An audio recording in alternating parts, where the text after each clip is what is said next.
Howdy, it's Kyle counting down the 10 best state capitals in the US. And right off the bat, I want to say I'm only considering for this video the capitals that are part of metro areas with over 1 million people. So these are the big city capitals, which means a couple of really nice ones like Boise and Madison aren't going to be on this list.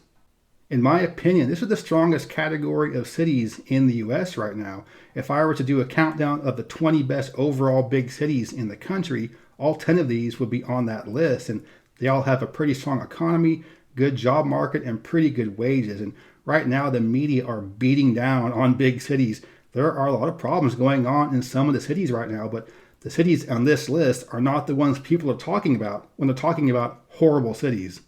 Starting off the countdown at number 10 is St. Paul, Minnesota, and this is the only city on the list in which the capital is not the largest city in the metropolitan area, with Minneapolis being the largest city in the Twin Cities metro.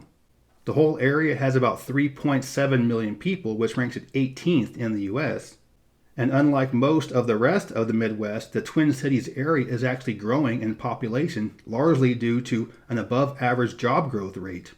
The high-tech sector is a pretty generic term for all sorts of things, but in the St. Paul area, it's largely medical high-tech kind of stuff. One of the biggest companies in town is Ecolab, which is a major high-tech medical company headquartered in St. Paul. There's a part of town called Lower Town, and this is your area that's been gentrified. It's your old manufacturing district, but now it's galleries, microbrews, restaurants, and loft apartments. Another really cool part of town is along Grand Avenue, and this is where you have some of your best local boutiques and locally owned shops, and a lot of it is kind of upscale. There's another neighborhood in town called Little Mekong, and this is where you have a lot of Hmong, Vietnamese, and East African immigrants, and a lot of great ethnic restaurants to go along with it. But there are also some nice areas for outdoor activities, including Highland Park and Hidden Falls Regional Park, where there's walking and biking trails, and as you might expect with Hidden Falls, a waterfall. So the combination of job growth, decent wages, and affordable housing, along with being a pretty fun town seeing some improvements through the years, St. Paul is well worthy of being on this list. At number 9 is Nashville, Tennessee. It has a population of 680,000 people, which makes it 23rd in the country, and the greater Nashville metro area has about 1.9 million, which ranks it 36th. There are two major industries that drive the economy of Nashville, the largest being corporate healthcare. And if you wonder why your health insurance rates keep going up, well, Nashville. The other major industry in town is the music industry. In the metro area, there are approximately 350 recording studios. It's also home to a lot of music publishers, as well as session and studio musicians. Broadway right downtown is just door-to-door bars with live music and no cover charges. And we'll go up to Nashville sometimes to watch the Sharks play at the Predators in hockey, and during the intermissions of the game, there's live music. There have been two areas in town that have been gentrified. One is called the Gulch, and this was your previous manufacturing kind of warehouse district with a lot of stuff that was empty and derelict, but now it's kind of hipster restaurants and shops and boutiques and loft apartments. The other area that's been gentrified is East Nashville, and this was the area that is primarily kind of rough around the edges and was pretty high crime up until fairly recently. And there are a lot of really great outdoor activities right in town or very nearby. One of the best is called Warner Parks, which is actually two different parks, but they're 3,500 acres, lots of trails for walking and biking.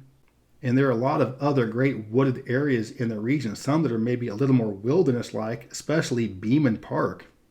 So there are no shortage of opportunities in Nashville, whether they be economic, musical, or outdoors. Coming in at number 8 is Sacramento, California. It has a population of about 520,000, which makes it 36th in the US. The metro area has just under 2.4 million, which makes it 26th in the US. But because the wages aren't super high and the houses aren't super expensive, your overall tax burden in Sacramento is nowhere near as high as it would be on the coast of California. And just like a lot of the cities on this list, high tech is a big part of the job growth, and in Sacramento, often it is agricultural high tech. And this includes things such as plant genetics, crop hybridization, and creating environmentally safe pesticides. And because of the big ag industry, Sacramento is America's farm-to-fork capital. The most touristy part of town is called Old Sacramento, which in my opinion is the best preserved Old West district in the US. But there are also some great outdoor activities in this city as well, including the American River Parkway, which is 32 miles long and has a lot of biking and walking trails. And there are plenty of other outdoor opportunities in the city or just nearby. So even though Sacramento is growing quite a bit, I wouldn't quite call it booming, but I do expect it to be a city that is booming in the coming years. So Sacramento is a hella nice place, and it does get hella hot during the summer, but it doesn't get hella cold during the winter. So let me know in the comment section what you think the hella worst thing about Sacramento is. At number 7 is Boston, Massachusetts. It has a population of about 700,000, which ranks at 21st in the US, and the metro area has about 6.6 million, which ranks at 9th. Unlike most of the rest of the Northeast, Massachusetts is not losing population, and Boston is growing at a pretty decent clip. And once again, it's the high-tech sector that is driving a lot of the growth. In Boston, there are many companies doing cloud hosting, as well as many others that are doing management software development. The city is, of course, very historic and played a very important role in the early days of the US. So there are a lot of really nice historic areas and historic houses, although the historic houses tend to be the most expensive ones in town, especially in an area called Back Bay. One of the most historic parts of town is called Faneuil Hall. I'm not sure if that's how it's pronounced, but this area is very historic. It's also kind of touristy nowadays, but it is one of the oldest parts of town. Some cool cobblestone streets, as well as markets and vendors and a lot of buskers there. But one of the best things about the city is just a huge number of parks and outdoor spaces right in town. There's one called Olmsted Park, which is much more wooded, a large pond, and great spot for trails. And also going through town is the Charles River, which is a great spot for paddling. So it's the city on this list where you get the least bang for your buck, but it's such an iconic place that people are willing to pay the price to live there. Coming in at number 6 is Raleigh, North Carolina. With the population just under 500,000, it's the 41st largest city in the country, and the Raleigh-Durham metropolitan area has about 2.4 million, which ranks at 29th. And there has been a lot of population growth in this region in recent years. The largest player in the region is the Research Triangle International, which is huge for biotech, molecular diagnostics, medical devices, and high-tech medical research. The downtown is a pretty vibrant place, with Fayetteville Street being the main drag through town. A lot of great shops and restaurants, best nightlife in town, and some local boutiques. Another area is called Glenwood South, which is much smaller than downtown, so there are fewer restaurants and nightlife, but there are some pretty cool spots there, as well as some art galleries. And the gentrified area for Raleigh is called the Warehouse District, which is a pretty fitting name, being that most of the gentrified neighborhoods in the US are former warehouse areas. But one of the best things about the Raleigh area is just the sheer number of outdoor activities right nearby. So you've got the Schenck Memorial Forest, which has 245 acres with a lot of great trails. And there are many other nature preserves and state parks and county parks, a lot of areas right in the city or right nearby where you can get a lot of hiking, biking, and just get some good exercise. So as fast as Charlotte is growing, Raleigh is growing faster, and look for the Raleigh-Durham metro area to surpass the Charlotte metro area in terms of being the largest in the state by about mid-2020s. Coming in at number 5 is Denver, Colorado. With a population of about 740,000, it's the 19th largest city in the US, and the metro area has just over 4 million, which ranks it 16th in the US. There's been a lot of population and job growth there recently, and the high-tech stuff going on in the Denver area is often associated with aerospace. And it's also home to Molson Coors, which is one of the biggest breweries in the US. And if I'm drinking beer and I'm going cheap, I'm probably going Coors. There are a lot of great neighborhoods in town, a lot of great places to hang out and grab a bite to eat. Right in the heart of downtown is the kind of touristy 16th Street Mall, which has a lot of kind of chain restaurants and stores. But right near there is an area called Lodo, or Lower Downtown, which is kind of your hipster area with right near the Colorado Rockies baseball stadium. There's also an area called Larimer Square, which is much more upscale, a lot of top chef restaurants and high-end nightlife. So right in town, you have a couple of pretty big parks, including one simply called City Park and another one called Confluence Park right along the river.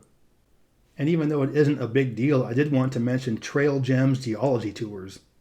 And this is as awesome as it sounds. It's a tour led by a geologist showing you some really cool rock formations and other great geology in the region. But of course, being Colorado, there's no shortage of great outdoor activities right near the city. So kind of like how Boston is expensive and people are willing to pay for it because of the unique aspects of Boston, people are willing to pay the high price to live in Denver because of all the unique outdoor activities you're going to get in Colorado. Coming in at number 4 is Austin, Texas, and this might be a surprise to folks because pretty much everybody else would rank Austin number 1. It has a population of about 1 million people. It's ranked at the 11th largest city in the US, and the metro area has about 2.4 million, which ranks at 28th. And Austin is by far the fastest growing metro area in the entire country. And the big reason for all the population and job growth is the high-tech sector. So for Austin, the high-tech sector is largely computers and software oriented. Dell Computers is headquartered there, and IBM, Google, and Apple all have a very large presence in Austin. And Austin is where they'll be making those ridiculous-looking Tesla Cybertrucks. So for the past 10 years or so, Austin has had a big high-tech boom, and that's what most people think of when they think of Austin. But for me, the first thing I think of is the music. 6th Street in Austin is kind of the equivalent to Broadway in Nashville, with just a lot of bars and restaurants door to door and just a lot of great live music venues. Congress Avenue is well known for a couple of things. One is got some pretty local funky boutique shops and just some interesting local type restaurants and bars. But the Congress Avenue Bridge that goes over the river there is where you have a huge bat flights and a big concentration of Mexican free-tailed bats during the summertime. There are also some nice areas for outdoor activities in and near the city. There's some good walking and hiking trails and a lot of good mountain bike trails as well. And even though I really like Austin, there are 2 things about it that I'm not so big on. One is that, yes, there are some great outdoor activities, but it gets so ridiculously hot in the summertime, it really isn't fun to be outside doing outdoor activities from June through September. You have the heat of the southwest plus the humidity of the southeast. And my other complaint about Austin is that the cost of living has gone up at a much higher rate than the wages have gone up. And I can see a lot of musicians moving to, say, Nashville, where the wages are the same, houses are cheaper, and taxes are a lot lower. So if you live in the San Francisco Bay Area, you know how the tech industry can affect the culture and kind of force out some of what made the area what it was before. And I'm worried that because Austin's soul is the music, that high tech might push out some of the music. But with those negative things being said, Austin is still a great place. There's a reason why people are moving there in droves. At number 3 is Columbus, Ohio. And this might come as a big shock because it's in dirty, dingy Ohio, right? The population is about 900,000, which makes it the 14th biggest city in the US. And the metro area has just over 2 million, which makes it 34th. The household and per capita income are average in terms of the US, but they are below average for this list. However, the median house value is $160,000, which is by far the lowest of any city on this list. And I don't think there's anywhere else in the US where you're going to get the same bang for your buck in terms of housing in any big city in the country. And this isn't run-down Rust Belt, Ohio either. This isn't Dayton or Toledo or Youngstown or Akron. This is big-time job growth, and a lot of it is, as usual, the high-tech sector. And in Columbus, the high-tech sector is largely around artificial intelligence and robotics, so scary type high-tech stuff. Ohio has lost a lot of manufacturing jobs recently to China and Mexico due to lower wages in those countries. So what these firms in Columbus are doing is saying, hey, we can do a lot of manufacturing stuff automated, and some of these companies, we can give them a lower overhead to keep manufacturing jobs in factories here in Ohio by making automation products and AI stuff that's made right here in Ohio. There are some nice fun neighborhoods in the city, including the Short North Arts District, which is kind of hipster, your gay-friendly type neighborhood. There's an area called Grandview, which has a lot of local boutiques and restaurants, and the German Village is your upscale, kind of expensive historic area. It, surprisingly enough, has one of the best zoos and aquariums in the country. Right in town, there's an area called the Scioto Mile, which is a good area for multi-use trails, and it's right along the riverfront there with some good boat launches. There's a place called Battelle Darby Creek, which has 7,000 acres, has a big forested area as well as prairies, wetlands, and bison have been reintroduced there. So of all the cities on this list, I believe Columbus is probably the one that's being talked about the least. At number 2 is Atlanta, Georgia, and I promise I'm not ranking it this high because I live near there and go there a lot, but it really does check off all the boxes and, in my opinion, it has the most diversified economy of any big city in the US. It's home to some mega giant corporations including Delta Airlines, Coca-Cola, UPS, Home Depot, Cox Communications, Equifax, Georgia Pacific Paper. There's no other city on this list that has that large number of mega corporations there. It's also a major player in the TV and movie industry. It's home to cable companies such as CNN, Cartoon Network, TBS, TNT, True TV, and the Weather Channel. It's also home to Tyler Perry Studios, and it's second only to California in terms of its overall TV and movie industry. Think of how many shows you have watched where at the end it has that little thing going where it's made in Georgia. But it's also a major player in terms of high-tech medical research. It's home to the federal government's Centers of Disease Control, and it's also home to the American Cancer Society. And it's also the corporate headquarters for Arby's, Chick-fil-A, and Waffle House, as well as being Porsche's North American headquarters. So economically it's well situated, but it's also a very fun city. Midtown is the trendiest part of town with some of the best restaurants and bars in the city. It's a very hip part of town. It's also home to a very large gay community. And Atlanta is arguably the gayest city in America, even more so than San Francisco. The Buckhead neighborhood is the really high-end, exclusive, upscale part of town. But by night, it becomes the raucous and loud party part of town for the younger crowd. But it's also a great city for a lot of outdoor activities in and nearby. The Beltline is 22 miles of defunct railroad track trails and a lot of green space. And it's also home to the Chattahoochee River National Recreation Area. So even though Atlanta Metro isn't quite as big as Boston Metro and it's not much larger than Denver, Atlanta just feels a lot bigger. It's just more big time and much more of a world city and well worth its position on this list. And the best state capital in the US is Salt Lake City, Utah. One thing very interesting about it is that the city of Salt Lake itself only has about 205,000 people, which makes it the 116th biggest city in the US. However, the overall Salt Lake metropolitan area has over 2.5 million and it's ranked 24th in the US. Much of the high-tech sector in Salt Lake involves medical high-tech. But I think where Salt Lake really comes to be a surprise is just how fun the city is. There are also a couple of neighborhoods for fun and funky local boutiques, restaurants, and bars. One is called Capitol Hill, which is near the Capitol building, as you might expect, and this is a little more historic, a little more upscale, but also kind of hipster. And the other is called the Sugar House area, which is kind of the same type thing, funky, local kind of boutiques, but geared a little more towards the students at the University of Utah. But perhaps the best aspect of Salt Lake City is just all the wealth of nature and outdoor activities right in town or very close by. So as much stuff as Denver has in terms of outdoor activities right nearby, Salt Lake has even more. There are far too many outdoor activities and places to do them to list in this video, but all of these images I'm showing are of places that are a single-digit number of miles from Salt Lake City.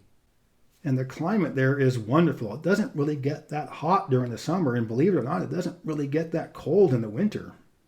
So the combination of the good job opportunities, good wages, reasonable housing costs, low taxes, great climate, and all those wonderful outdoor activities make Salt Lake City the best big city state capital in the U.S.